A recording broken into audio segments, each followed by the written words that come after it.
G'day, g'day. Hope you guys all having a good one. Today's video, I'm going to be going over ultimately some prototypes that I have been working on over the last 8 weeks, I would say. So to preface, this is going to be mostly just a more talky video, going over the games, playing them through, saying what I like, what I dislike about them. I'm not going to be chopping up this video too much, I don't think, as I just want this to kind of get out, and I'm not too worried about. This is just mostly for me, anyway. So we had 8 weeks to work on these. We had 1 week in between each, I guess, prototype where we would, have off to work on other assessments. This was for school. And so it mostly worked as you would with game jams and stuff. So we'd be given a prompt, and we'd have to make a game around the prompt, and then we'd have 1 week to work on it, 1 week off before the next one. Ultimately, this did result in us doing, I guess, trying to achieve some quite different games that we haven't really played with thus far, and really let us, I guess, try stuff that ultimately, further developed us, and ultimately, great experience. I think we came out, knowing some things that we didn't do great on, as well as some things that we did do well on and should definitely focus. And I'm going to talk about some of those things as well. So hopefully, when you guys are working on your own games and those sorts of things, maybe it's going to be helpful to you. Maybe, it's the issue that you guys are running into, and that I'm also running into those issues, as well as, maybe it might, what we think helped us, or at least I do anyway, maybe of assistance to you. So I guess first things first, I'll go over the game, some things that I think went well with the game, some things that didn't go well, then I'll go on to the next one. So going through them all, we got Tracer, then Hotline, then Mallory Curse, then Free My Cat. I have all of them downloaded here, which I'm just going to bring up, with Tracer being the first one. Stop my background music. So yeah, one thing that I do know was an issue, which I think is fixed for this build, was I forgot to loop the audio. I'm going to turn it down a little bit because I think it's a little bit too loud, sorry. Hopefully this is fine in the playback. But yeah, so we've got controls, pretty simple. Nice graphics by one of our team members, Rumi. So, WASD and space for movement, which is hit or miss. The premise of this game is very much not touching the ground. Our prompt was, you are the projectile. And honestly, that was quite tricky for us, as we had a solid idea, something that I've explored and I'm actually still exploring right now. Half of today I've been spending trying to find an old project that I was working on back in 2021 for a couple weeks with some friends, and actually I think a lot of physics grappling systems actually worked out better in that little test ages ago, so I'm just trying to see if we can potentially, if we decide to continue with this one, maybe we can see if we can grab from that. But yeah, grappling and pause. And we had issues when it came to, I guess, getting the physics to work, as well as this being our first week prototype. Not really knowing what would work and what wouldn't work, and going in with a premise of really just 1 week, not long. We've done other stuff as well for about 4 weeks, but with only 1 week, it's kind of hard to get that sort of stuff, I guess, complete in time. And just a lot of it is figuring out what needs to be done, as well as, how you're going to go about achieving it. You could spend the week, focusing on a really fine-tuned grappling system, but is it worth doing that and prioritizing that over getting other features that may be important? Stuff like that's always a bit tricky, and I think for your first game, at least for these prototypes, if you've got a week, it's a little bit tricky. But luckily, with our first one, it still came out pretty good, and we were able to apply that, those, I guess, knowledge and understanding into our later games, which I think came out pretty good. I'll quickly go into this. Sweet. So I'll go through the tutorial here. One issue, which I'm just talking actually with one of the other developers right now, is here we kind of were going with the idea of we have like a built-in tutorial, you know, it teaches you about all the controls and all the, I guess, what you're trying to achieve here. But in our actual game, you can't touch the floor. Now, how do you make a tutorial, you know, slow enough to the point where the player's not jumping in, you know, like, oh no, you know, how am I gonna, you know, read these signs if you're constantly trying to move and stuff like that, can't touch the ground. It's kind of hard, and it was something that we struggled with and we were like all ups and downsing about, because it's like on the plus side you could remove, or on one side you could remove the ground and, you know, the player just has to learn. But at the same time, for people who've never played grappling games and don't really understand the concept of what we're trying to do with this, that can also be quite tricky and definitely being thrown into the deep end. As well as, you know, why is there no ground? Well, why is there ground? You know, is there going to be cases where you can touch the ground? Ultimately, it can lead to a bit of confusion. And ultimately, yeah. So this is something that we need to decide on later. But yeah, that's something that I thought was kind of a little bit tricky, and it is going to be something that you may run into as well if you have such a vast mechanic as such as not being able to touch the ground, but also wanting to introduce the player. So yeah, we just got move with WSD, left click to grapple, cursor will appear red when available, which is hit or miss. As you can see here, it's not red, it's orange. And sometimes it still doesn't work, but you can sort of see it working here. Personally, I feel hit or miss. I don't know whether... Oh, that's a little bit... I do think we could do with a better cursor. One with a little bit less jank. An extra added to it. Now we've got... Come to the next part. Green rings will bounce you in the opposite direction. I have to... I feel like maybe putting this upwards would have also been a smart idea. Then we're introducing stuff like bounce pads will force you upwards. Blue rings will boost you in. Maybe different design, like visual designs, would be beneficial to them.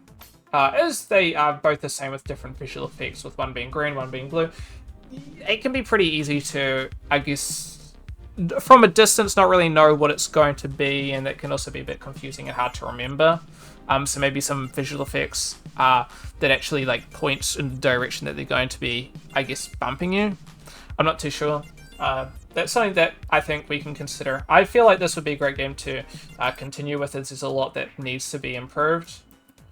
We have a little bit of a boost at the start, which is done by the jump pad going into the bounce thing.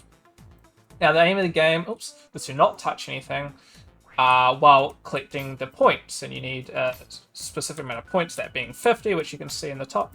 And some points are being worth, more than others. So, ultimately, you know, you got green, I think it was like green, blue, pink, red, I believe. With, here we go, green, pink, blue, red. And you can see the points per orb there.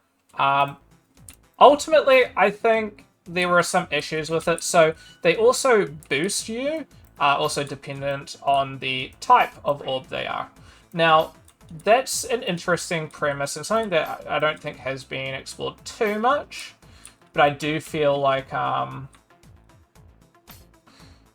it's hit or miss. I think we really need to cater the maps to it. I feel like the maps are too small, sorry.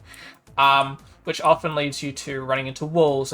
Like, you know, you get a boost, and then as soon as you get the boost, you have to hold and grapple onto something to stop your momentum, as you're just going to run into a wall or another object. And I mean, yeah, that adds difficulty, but I don't think the difficulty is great for a new player.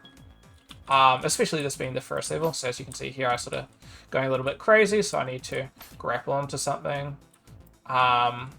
Let's see, I'll go find another. We have a couple points in the ground, which are a little bit tricky. We did that mostly so it's like, you know, if you've played it before, you still get a little bit of difficulty. There's another one here, which I'll see if I can grab. So yeah, that's the first level. I do think that the grappling is a little. We struggled with getting the weight of everything. You see how I'm still floating, we're still hovering, and you're not really getting dropped. The grapple does have some. It can be refined. Now, once again, we had 1 week to work on it, and we're just trying to get all the stuff added into everything. So we just have some issues, and ultimately, it was kind of where we could get within that week. But at the same time, as I've been talking to with one of my other developers, I think we really need to stop and refocus on what engines we're using and why we're using them. We ended up using Unreal for 3 out of the 4 games, primarily because our coders had experience mostly in Unreal Engine. They've done a little bit of Unity stuff, but not that much, so they were still trying to get around it. And stuff like that, which I think is fine. But another thing that you'll often find in the industry is you're going to be using different engines and different code sets, stuff like that. It can be pretty tricky, but choosing your engine based on what you're going to be making and what documentation wise that's out there is going to be a pretty key thing into choosing why you should do something. Like, we could make a 3D grappling hook game, for example, in GameMaker, which is a 2D engine. Why would you do that? Because it's a 2D engine. Just because you can doesn't mean you should do something. And that's a pretty important thing to note. There's a lot of time trying to make it so that it will work in 3D is time wasted, effectively. Just because it's something new and something that potentially hasn't been done before doesn't mean it's really worth it, because your game still might not be successful. So unless it's a passion project, potentially maybe not worth doing. And so we had the issue where we were focusing heavily on Unreal. I have made 2 games in the past involving grappling hooks in Unity. One was, I was effectively the coder. It wasn't great, okay? I'll keep it real. The physics and stuff was significantly worse than this, but I know of lots of tutorials for it, and this was me back in, I don't know, I think I was like probably 17 working on this, being 21 now, so a good number of years ago. There's more documentation, there's more improvements with the softwares and stuff there. So,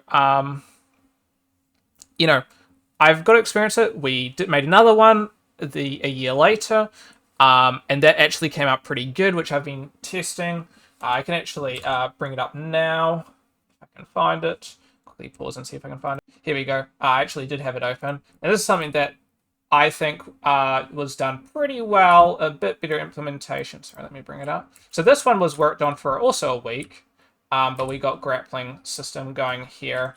With a bit, it's a lot more weighty. Sorry that this isn't great. I'm not playing full screen, so it's a little bit harder for me to see everything there. And potentially considering I know of tutorials, key one being Danny's tutorial on grappling hook systems that I think he used in Carlson, which still isn't out yet, and I don't know if it ever will, but is potentially going to be a really good thing that would help us. So if we decide to continue along with this, potentially restructuring, maybe trying out Unity, if we've got 4 weeks and we got the tutorials to at least follow, I mean, they've used C# before, stuff like that may be worth, diving a little bit into the deep end, but potentially getting a better result, as opposed to staying with something that we were comfortable with, but at the cost of maybe the tutorials and knowledge of making those grappling hook systems. I don't know, it's a bit of a weight up, and maybe something that you guys may experience there. But yeah, so I guess some key things that we struggled with here was, it was just our first game. We struggled with sort of structuring and how everyone was doing it. I was the team lead for this project, as I figured. you know, we weren't really getting started with anything, so I figured, okay, I'll go team lead. You know, I'm not, you know, going, hey, you know, you do this, you do that, you do that. Like, there was a bit of that, but it was more, I was more focusing on, okay, you know, Toby, what needs to be done?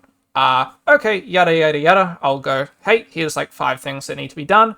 Choose one and work on it. And, you know, if there's something that is important that needs doing, I'll just designate that to them. Just some, you know, we had at least a flow going on. Nobody was kind of sitting there mulling around. The only downside to that was there were occasions where people were just like not asking what to work on next because they sort of wanted a break or something like that. Which is kind of how, you know, it's fine. But also with 1 week and some people putting in more effort than other people, that can also become a bit of an issue. As, you know, a week's not long, and, you know, there is definitely some people putting in more effort than other people and more time and stuff like that. And ultimately, that can kind of cause a bit of frustrations, as well as what's the word that I'm looking for? I guess just commitment, really. We're all trying to make the best game we can because we're trying to show this to employers, as well as, you know, this is still passion here. You know, if you aren't interested in putting in that much effort, would it be better to have somebody else on our team? We've stuck with the same team throughout, so, you know, there wasn't any like actual issues or anything like that. But it was something that was, you know, something that, you know, we would we didn't consider swapping anybody out, but it was something that potentially in the future may be worth considering when we're working on our next capstone project, which we're going to be working on for over a year. You just need to make sure that everybody is able to be like, well, not be able to, but is as committed as each other. As you don't want somebody putting in maybe like half the effort of other people, and then you know, either trying to rely on them because you want them to like share the load with you, because otherwise they're going to feel bad, but then they just don't do anything, or on the vice versa, they just simply just don't want to do the work and hold up the rest of the team. That can be a bit painful. So yeah, I definitely think if you guys are in, you know, these sorts of projects, make sure that your teams are, you know, people that are like-minded. I mean, our team was like-minded, as well as wanting to put in as much work as each other, because otherwise can be a little bit painful. Okay, I'll go move on to the next game. Sweet, so the next game that we worked on was Hotline. You know, prompt, what was the prompt, you may ask? Hotline. Yeah, pretty simple. So this one was in Unity. We went with a pixel-based workflow. I've made pixel, you know, stuff in the past. So this one, considering it was 2D, and a lot of us, 3 out of the 4 artists were 3D artists, with one of them being more 2D but can do 3D. We figured pixel was kind of like the best in the middle. We all had experience with pixel, even if we were a bit worse, we could at least still get stuff out and get a pretty consistent art style going, as opposed to going with 2D, which may have been better for one person, but effectively cut the rest of us off. This one was kind of hit or miss, ultimately. This was definitely our worst project. That was partly because we didn't really know we were going with it, as well as team lead kind of issues. So I was the team lead for the first project. This one I decided to hold off. Now, I didn't explicitly state that I was not the team leader anymore, albeit I never stated that I was the team lead for the first project, so take your pick. I kind of decided to hold back on this as a team lead because it was the team lead for pretty much every project. You know, since we've been doing group projects and we've mostly contained a fairly similar team. I don't want to be the team leader and then other people feel that, you know, they just want to be a team leader and then feel a bit restricted or frustrated because I'm constantly the team leader when you have great ideas and you want to be the team leader. So I thought, hey, I'll you know, take a step back, let somebody else fill in the gap, and see where we go there.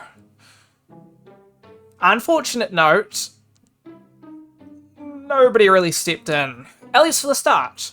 And that was a little bit painful on my end, because I kind of was, there were other people that sort of, wouldn't be bad as a team leader, but kind of didn't really want to step up with that. So I should have said, that's on me.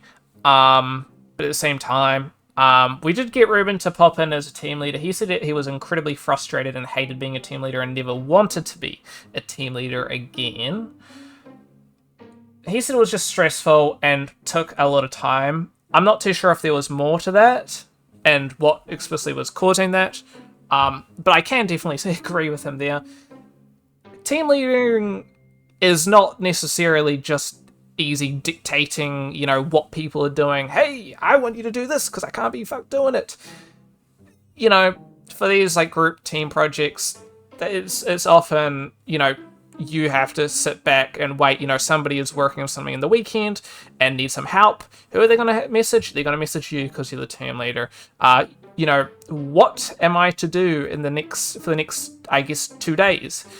Ooh, now team leader has to come up with what tasks we're going to do. You're constantly having to think about the project as well as designate tasks and, I guess, know the ins and outs of the project. That was a bit of an issue, and that can be a bit stressful for some people, and so that's what Ruben ran into. And because we never really had that full team leader for this one, it really held us back.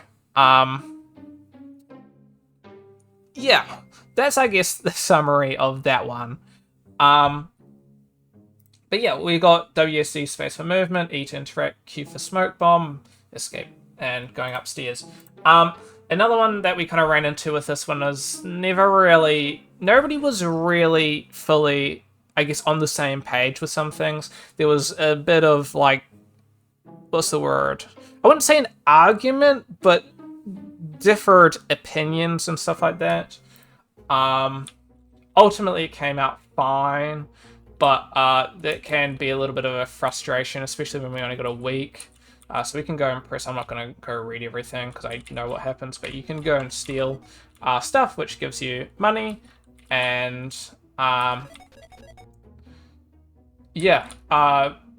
push there. You can see there's hidden lasers as well, and that's what we're considering hotline.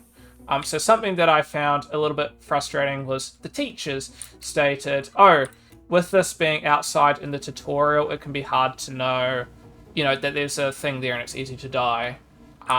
With some people kind of just treating it as a bit of a joke. They're just like, hey, who cares if it's out? That's meant to be hard. It's meant to surprise you. But sometimes throwing people in the deep end isn't a great start. Because they don't actually understand what they're doing there. Another aspect, so I actually click reset. Another aspect of hotline is we got these little hotlines here, which is what I was working on. We have a cool opening startup here. Tracer also has a startup, but I can't remember why I didn't play.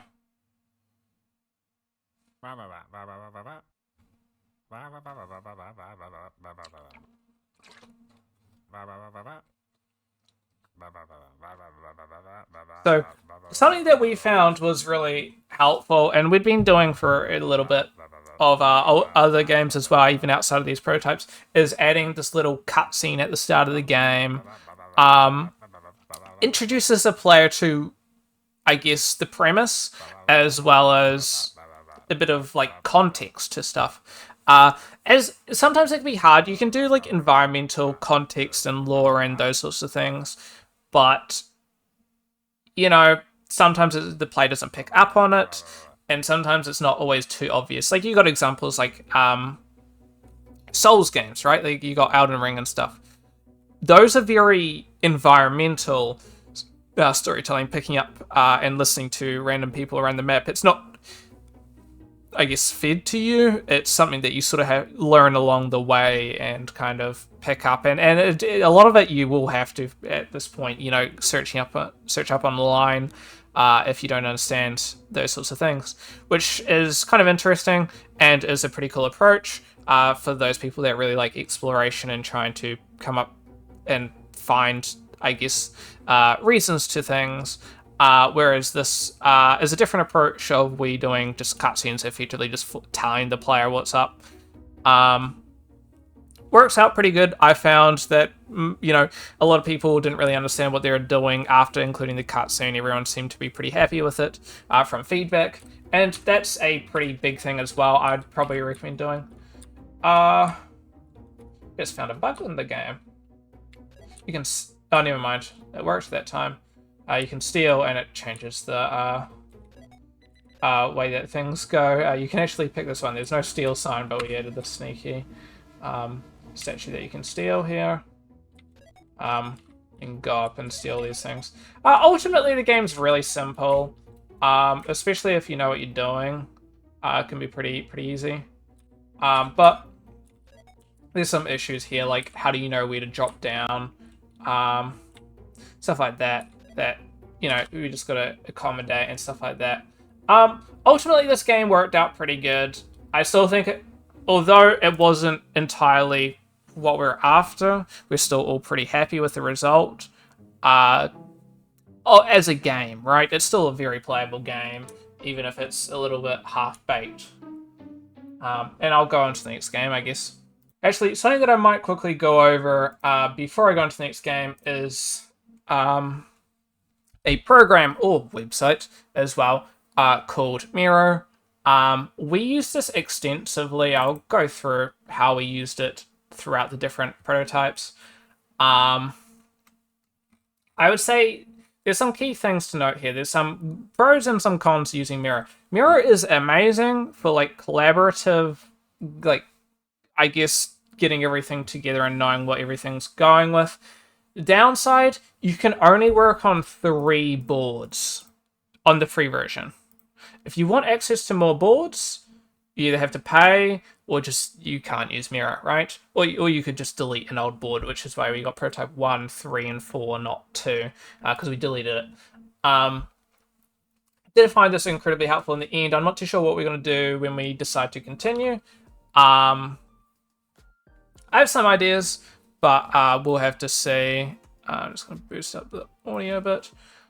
So originally for game 1, and game 2 is very similar to this, which is why we deleted it, because we're not really going to consider it again. Basically, we color-coded who's doing what. So for example, purple's me, yellow is one of our team members, Jacob, and then pink is Ruben. So for example, Ruben did most of the level designing, and he did the boost rings. So he modeled the boost rings. I did the visual effects for it, but he modeled it. And then got reference from some games that we all thought sort of suited and was great for what we're working with. So Ghost Runner, Hoverflow, Neon White, and Verlet Swing were our references there. We could post, I guess, some reference images to what we're trying to make, and we can kind of, you know, take bits and pieces. Maybe we just make explicitly one based on one thing, or we,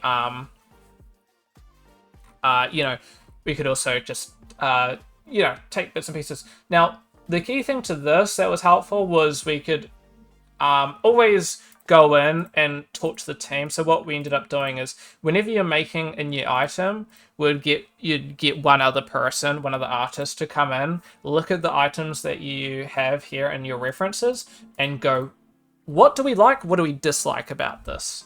And so everybody was pretty happy with, for example, this one. I think it was from maybe Satisfactory. As a jump pad, and then I incorporated other, you know, ideas and aspects. So obviously these aren't like directly these, but they can take bits and pieces from other things. So in the game you'll see some aspects from some of these as well in there.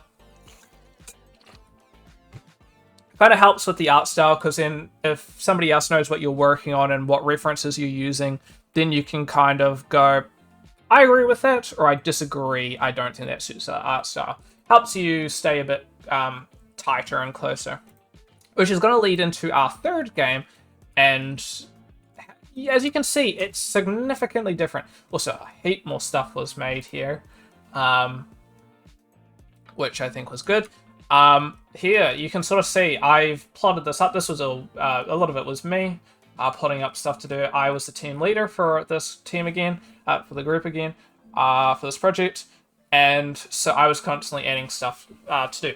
Now, code-wise, I did give original things to do. I wasn't really updating the code. As an artist, I'm not too sure what coders are capable of doing within the week, as well as what they think that we should prioritize. I could say, you know, work on one thing, but it may not be worth doing. And that's something that I think throughout we have to write a post-mortem of our thoughts and stuff like that.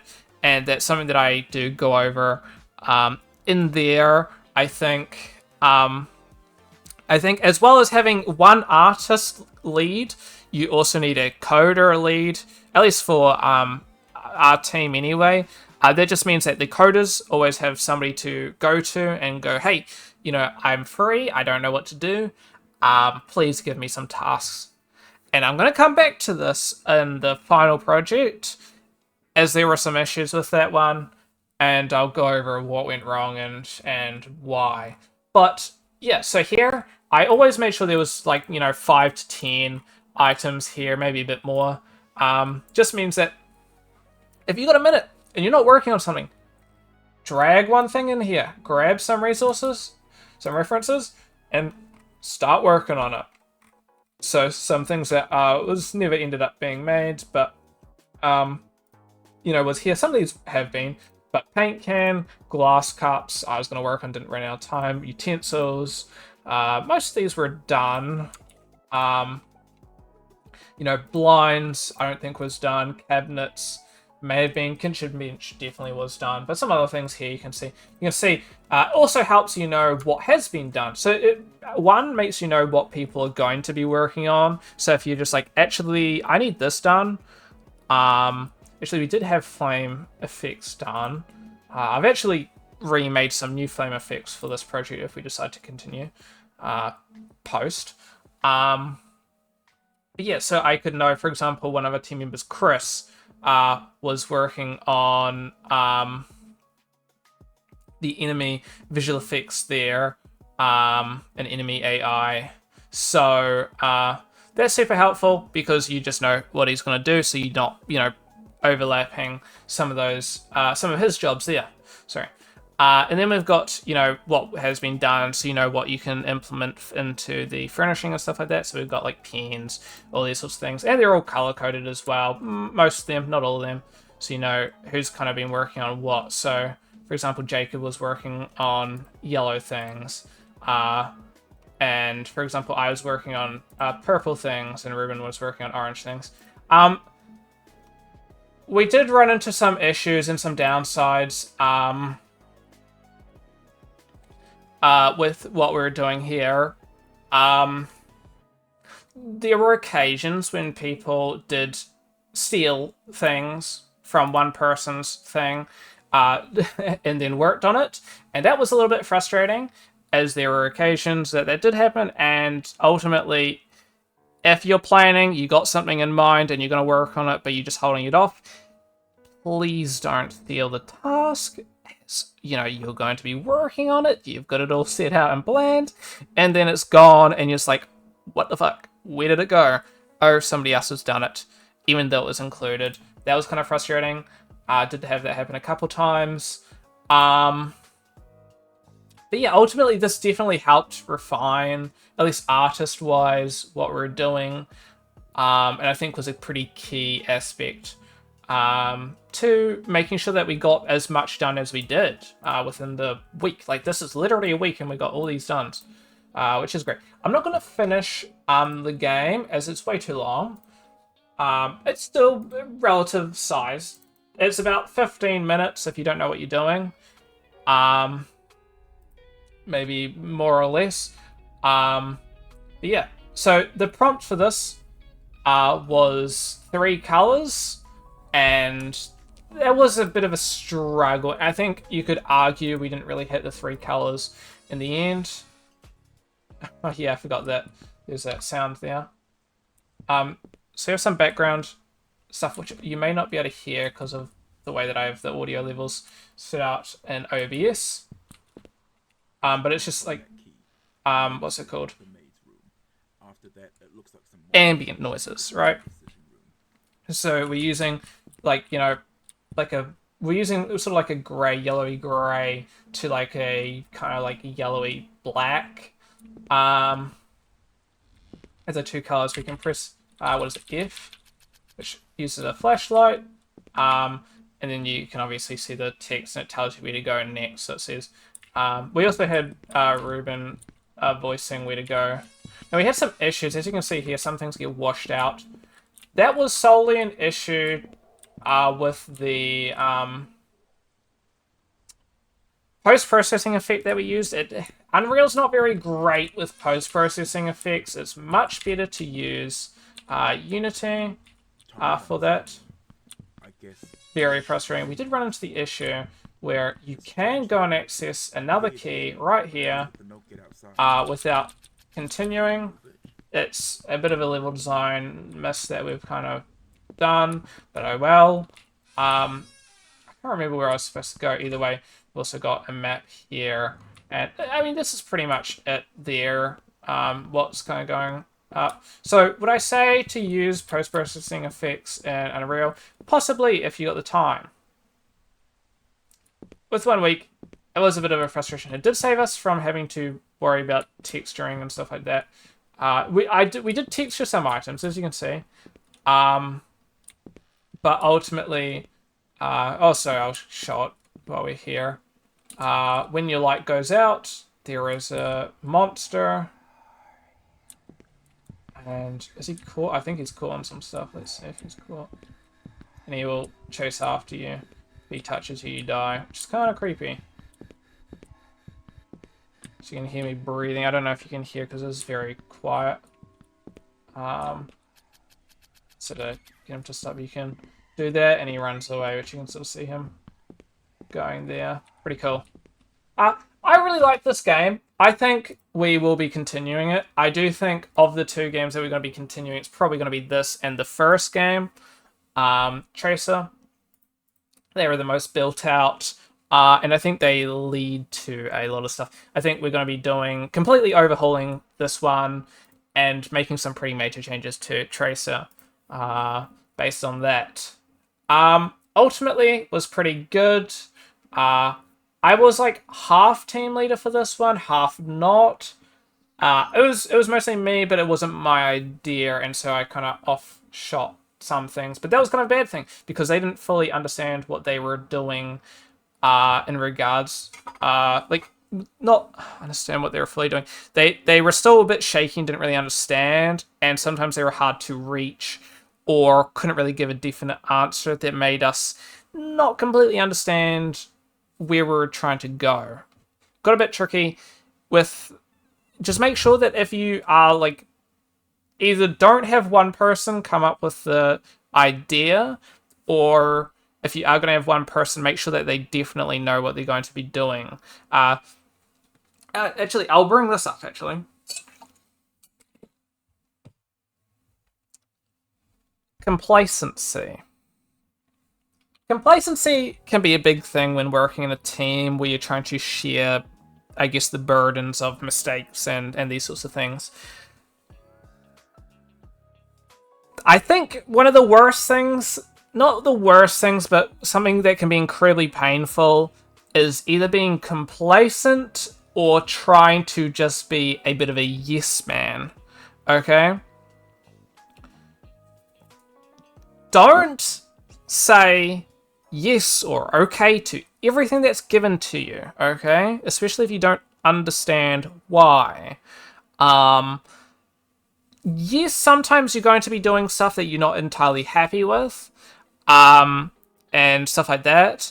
But if you're just going to say, okay, I'll do it, and you're a bit frustrated but don't really want to say anything because you don't want to upset anybody, or you're not too sure why you're doing it, but you're just going, okay, I guess I'll do it, that can be incredibly painful. Please, always ask questions, and always, like, you know, I guess fill us in on if you're unhappy with some things. That's incredibly... It can be incredibly frustrating to work with. Yes, sometimes you just want to make sure that everybody's happy and just going, okay, let's just keep continuing because we got to get shit done. Understand that? It doesn't help the game at all. This is a group game. We need to develop the idea. There's some times where, like for example, I was getting, I guess told of a design idea, and you got to, as a team member, what do you like about that idea? What do you dislike about that idea? Don't say, I love it, I love it, I love it. I think this is awesome. We need, pushback. We need development in our ideas, because I think half the group were just okay with where we're going and wasn't really adding too much to it or providing to the idea, and that can get a bit tricky because if you're constantly just okay with everything, you're not developing the idea. There were things in this that were just terrible ideas, but nobody questioned why we're doing things, you know what I mean? It's just, I think this would be a cool idea. I think something that I thought was pretty annoying, and I kind of brought up with the team, I don't know if people were complacent and okay with it or disliked it, and nobody ever said why. But for example, at the end, you go and outside is dark, right? You open the door and you leave, the outside is dark, okay? Something to me that made no sense is the monster is scared of light. He's constantly, as soon as you have a light open, he's running away. As soon as that light's gone, he's coming towards you. Why have the outside, the exit, the end of the game, the completion be dark outside when the safety is explicitly, the only definition of safety in the game is light? Why have it dark outside?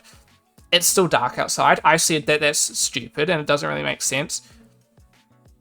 Please, if you want it to be dark outside, why have it dark outside?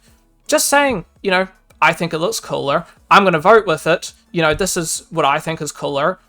It's not helpful, and that was something that I did also find a bit frustrating on the final day. We were trying to make some decisions, and it's a 2-second change. A lot of people voted, dark, and that's fair game. Who cares, okay? It's a team, you're going to make team decisions, but please, if you're going to decide on something, have a reason for it, because the last thing you kind of want is decisions based on what you think is cool and not having an actual reason to doing it. Throughout the whole time, there were a lot of decisions done that we thought were going to be cool. Weren't cool in the end, causing some, confliction and some, questionable choices that could have been fixed and improved upon if we had reason to these sorts of things. A little frustrating, something that I think is going to be very big for this last one. So once again, I wasn't the team lead for this final project. This is called Free My Cat, and the I guess idea behind this one is what's the word? Creative destruction. Now, creative destruction is a bit of a tricky one. It's more about the level. Okay, so we were going to do a fracture-based system, ran into some issues. Fracture system was kind of out of the, I guess, idea, at least Unreal-wise. We ended up just doing rigid body sort of system, where, blocks full, stuff like that. So like Angry Birds. Something that I would recommend if you guys are doing your own projects, research the key premises that you're going to be doing prior to deciding them, okay? We all decided that fracturing would be an awesome system to work with.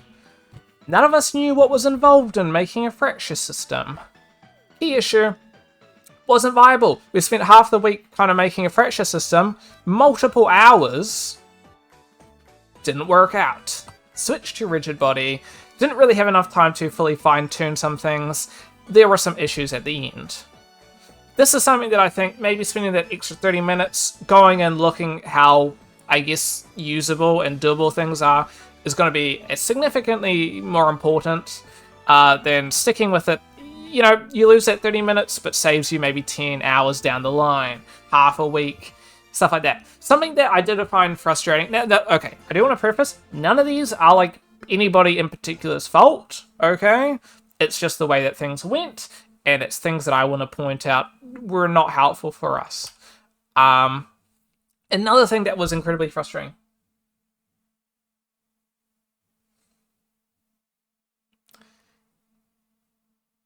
The main menu song isn't looping. I didn't realize that. That's really frustrating. They got changed at the end, and unfortunately, I guess we must have missed that. A little bit annoying. Oh well, I'll play my background music then instead. So this was something that I found incredibly frustrating. So I wasn't the team leader for this one because I was going to be the team leader, and I was the team leader for like the first day. Completely switched out, and I was incredibly frustrated. The I guess later half of things. And now this wasn't in particular anybody's fault, as it was very much a group thing, but it was incredibly frustrating for me and something that I think should be pretty important to bring up. And it revolves around complacency again. Original idea. You know, we're going to do going through different, I guess, not periods, but like genres. And then, you know, you'll be knocking down things. So there'll be, like, for example, a futuristic scene, and you knock down, like, futuristic designed level. And then there might be, like, a candy level, where there's, like, you know, lollies and cool fluffy clouds and stuff like that. As well as other things, medieval even, right? That was our original idea. Teachers were like, I don't know if that's completable within the time span. Don't do that. Or they didn't even say that. They just said, why are you going through the, you know, be A, cautious that you only have a limited amount of time, and two, you know, why is the player going through different, like, genres and stuff like that. Our team kind of misunderstood that as, don't do that, that seems stupid. Unfortunately, so we went towards a very much single-focused, you are a firefighter trying to get a thing down, and it's very single-focused. We're just going to do flat blocks, sorry. You know, no real extra assets, and that's going to be that. Similar to, think Angry Birds, right? There's only like 5 different block types, really. Like shapes and, I guess, textures. And that's really it. Issue with that, for something like this, what are the artists going to do? We've got 4 artists, and we all got to hit 24 hours, at least. That was a, like, I guess, prerequisite. What are we going to be doing, right? So, ultimately, a little bit painful. I was incredibly frustrated because we took that shift. I'm like, what are we going to be doing? What can I do? Constantly doing stuff. First day, I did effectively nothing, okay?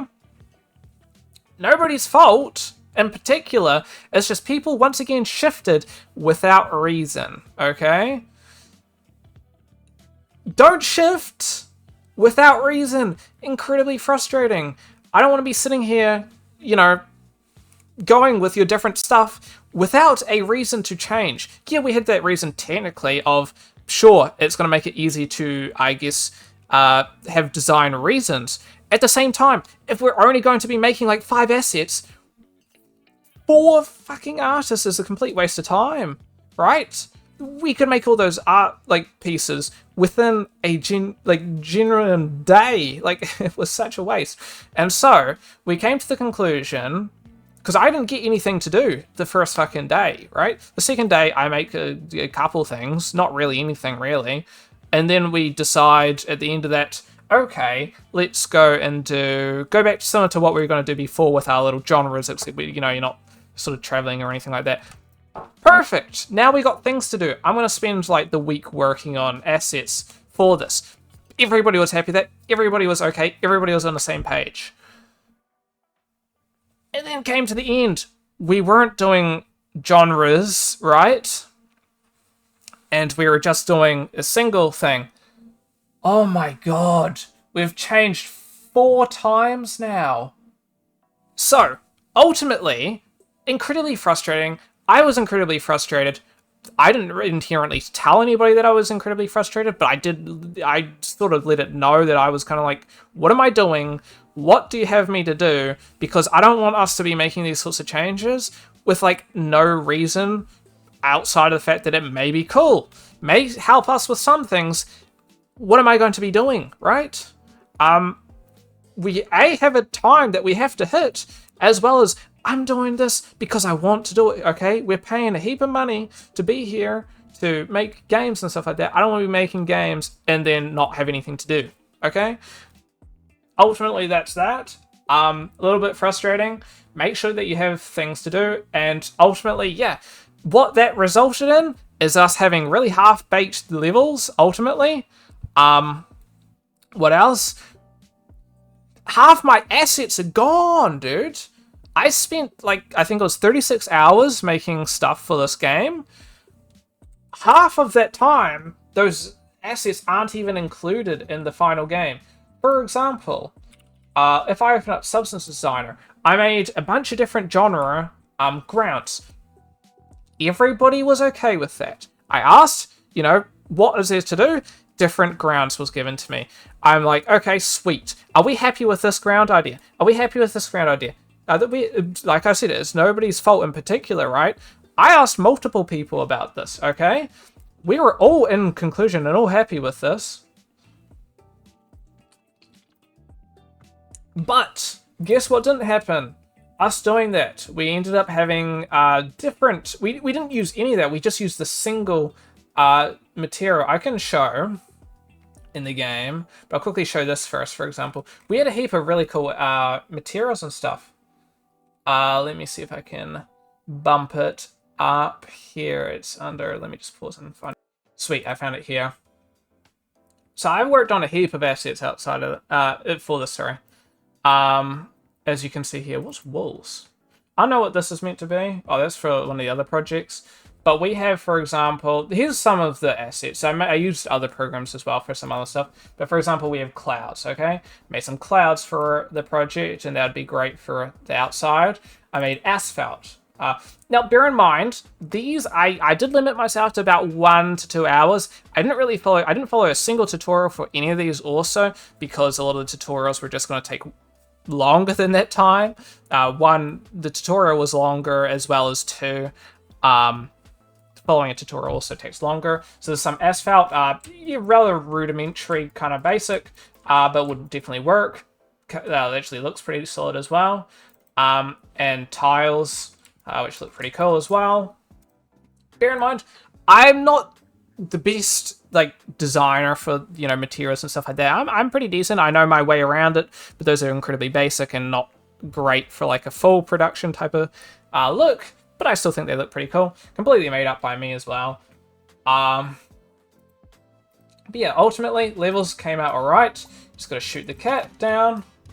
And then pick it up. Now, we ran into so many issues because, like, you know, final day, for example, we have now a, like, soft body simulation on the cat. But the cat sometimes falls down. We've spent ages having to fix the cat from falling down when it shouldn't be.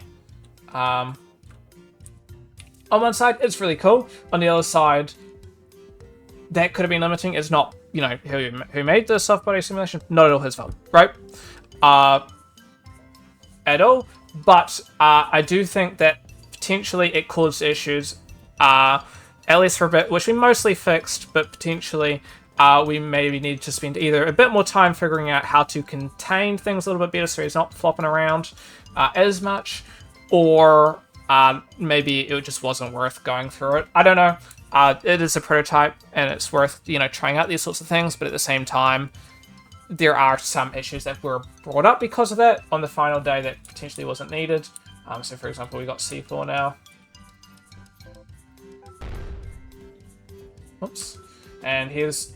Okay, so this one we got lucky. This one, for example, it's pretty easy to lose stuff. We needed a bit more, you know, balance passing. We had to spend a lot of time balance passing, I will be honest here, because there are so many issues. We're going maybe too much or too little. It's sort of hard to find really the best part. And here's something that will come into, I guess, thing is we'll find after this level, some of the levels have been built up. But why do the first 4 levels not have items laid around? You know what I mean? Like, we'll find out, right? Well, I mean, I already know, right? But you guys will see them.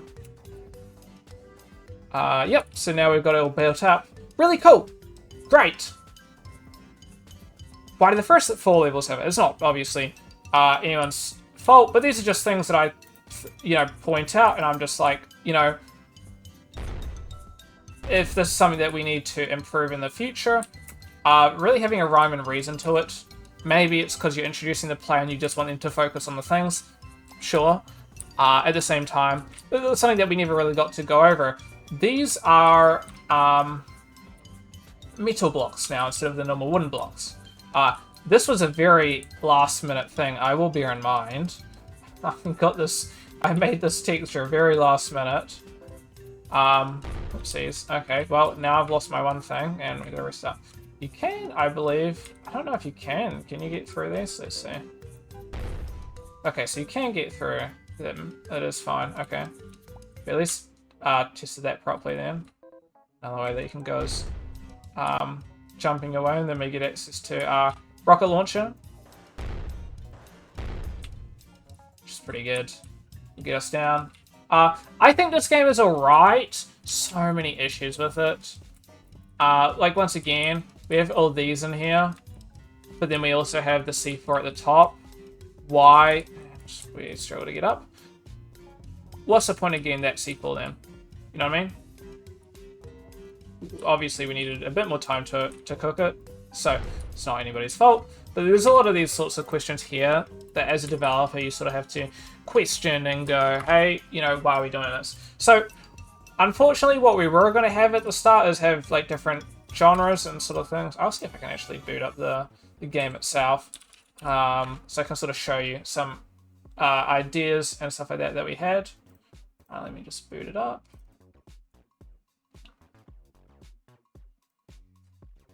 So, yeah. Ultimately, a bit frustrating. Nobody really knew what we were doing, and we kept changing the idea as we went on. Incredibly frustrating. It's like half because a lot of my stuff just got scrapped in the end. Was that a book? Did we ever get books in? No, this is wrong. Here, this is that version. You can sort of see some stuff. So a lot of my stuff sort of ended up getting scrapped. So we do obviously have C4. I made grenades. I did make an RPG, which is there. Candy pieces aren't really used at all.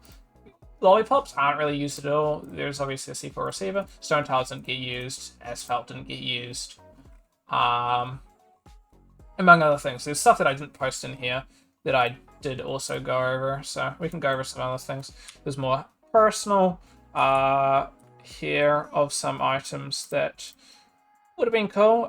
So I'll go over some like textures and stuff. Here's also some candy pieces. There's this. There's a couple of lollipops which aren't added here. And I think would have been great including for our level. And it's fine cutting stuff. Why cut it? And especially considering that's like half the time spent on that. Was it worth cutting them out when we could have just included it and committed? I don't know. Let me go and see if I can find the material. So we got... Bear in mind, the tiling might not be right because this map isn't what the tiling's set up for. So we got clouds material, which looks pretty cool. This is what I was going over. I also made candy. This would be like candy carpet. We got my asphalt as well. Which is, the tiling's not really set out for this. Let me decrease it. Overall comes out pretty good. So this would be great for like a That was for like a city level, as well as my stone tiles being the other one. These all came out pretty good. I was actually pretty happy with these. All worked out pretty good. Just a bit unfortunate that we ended up scrapping them, as well as we got a heap of models here that didn't. Well, they did get used, but underutilized. I feel like obviously have the ladders, but I still feel like we could have utilized a heap of these a lot better. Not that I didn't necessarily make all these models, right? So half of these I did make, but half of them we didn't. We also got like a car as well, which only got used for like I think one level. Stuff like that, or maybe more levels. But ultimately, I think there just needs to be a bit more rhyme and reason. A little bit frustrating. Once again, nobody's fault. Just one of those things that I think, do we need to make the decision? Like, do we need to make that change and go with that reason? If yes, then that's fine. If, you don't have a real good reason as to why you're doing something, maybe we don't continue with it. I don't know. I just think that there were a lot of decisions that we made throughout all 4 projects that ultimately was a little bit kind of just like wishy-washy and didn't really have a good reason to it, and ultimately resulted in us having not maybe as good of a result as we would have had if we had decided to continue with it. A little frustrating. So ultimately the 2, so we are going to be continuing these. We're going to be spending 4 weeks on each game, but we're going to be doing 2 out of the 4 things. I'm just going to be wrapping up here. I'm hoping we do Tracer Prototype and Mallory Curse, which I think are the 2 best ones. I think this one's good, but the fact of the matter is we keep changing up in the idea. Nobody really knows what we're doing. It's resulted in us having kind of a half-baked idea. Half-baked, you may be saying, oh, great time to further implement some new things. Not really. We've kind of like decided to cut out half of the difference and I guess ways that we could continue. Art-wise, we went from having like a bunch of different genres, and then we can go into all those different genres, which would mean we got a heap of different assets that can be made, to going back to that one genre. Fine, there's not many more assets that we could be making with that extra 4 weeks, which would be a waste for us artists. It would mostly just be more levels. But more levels isn't necessarily great because we're not building everything out completely. Like, what are the difference between the different levels? I feel like it would be a little bit of a waste. So a lot of the levels, we actually cut out some levels as well. Like, that's not even all the levels that were there in the final game. But yeah, ultimately, I just don't think, fundamentally, the rigid body system is there and it works. It just needs some slight refinement. We're not going to be able to do much more on the code side outside of refining, maybe adding a couple extra weapons, but there becomes a point where there's just too many weapons. I don't think we can continue with this. Maybe some people will say that we can. I heavily disagree, honestly. Hotline, once again, if we were to continue this, it would be a complete remake, complete rework. I just don't think it would be worth continuing with it, as well as none of us really wanting to continue with it. 2D, I just don't think is great for our group as well. I think our group can do 2D, but I think considering the vast majority of us are 3D, it's not worth doing. Not worth it. I don't think we'll be able to get as refined of a result. So which leaves us to the Mallory Curse. We have a set plan for something that we want to pursue further. Whether we pursue it, whether we don't pursue it further, hit or miss. I'm not too sure where we're going to be going with it. Well, I know where we're going to be going, but I don't know where we're going to end up being with it. I think it's going to be a great game, though, and I do really heavily look forward to seeing our end result. I think it's going to be good. We're cooking with this one. I think this one we were like 80-90% there. It's just that 10% needs heavy changes, and otherwise we have a pretty solid game that's completely playable. Tracer, I think it's on the grasps of being pretty solid. It's speedrunning. we got to put it towards that speedrunning approach. We're going to have like objectives now, I think, that you're going to be reaching. You have to reach that objective. We're going to have some stuff like limited boosts. You know, these points not being constantly boosting you. Maybe they give you boosts, but that's not going to be the premise of the game, collecting points. As well as stuff we need to heavily refine the grappling. Maybe use Unity instead for that. We'll see. We might. Ultimately, both these games are going to be complete remakes. This one, we'll use a lot of the code that we already use, but it's going to be the whole levels are completely remade. The whole premise is going to be completely remade. A lot of it's changing. We're not doing so much detective. It's more pushing into those horror aspects of everything. I don't know. I have high hopes. I think it's going to be awesome. I really look forward to it. This has been a long video. This is an hour long. I ain't going to be cutting this one up, I don't think, because I've done cuts in the recording. So, I don't know. If you stick through, thank you so much for watching the whole thing. Ultimately, if, you know, there's people who haven't stuck through, completely understand it. Dude, this is like an hour of your life that's probably wasted. Maybe you learned some stuff from this. Maybe there's some stuff that you just are like, hey, this is a really cool idea. Maybe I'll continue with it. Maybe there's some stuff that you like, I don't know, there's a bit of a waste. You're just talking mumbo jumbo that means nothing. Ultimately, that's fine. But yeah, thank you guys for watching, being good. This has mostly been for me, so I sort of have an idea of what's going on, you know, just letting my thoughts be out in the world on the ideas, just having a bit of like that whole end of like the whole project's thoughts and rhymes and reasons and stuff like that. So yeah, thank you guys for watching. Been a good one. Have a good one, and we'll catch you guys next time. I'll probably be streaming later tonight anyway, so maybe I'll see some of you guys now. Anyway, catch y'all. Bye bye.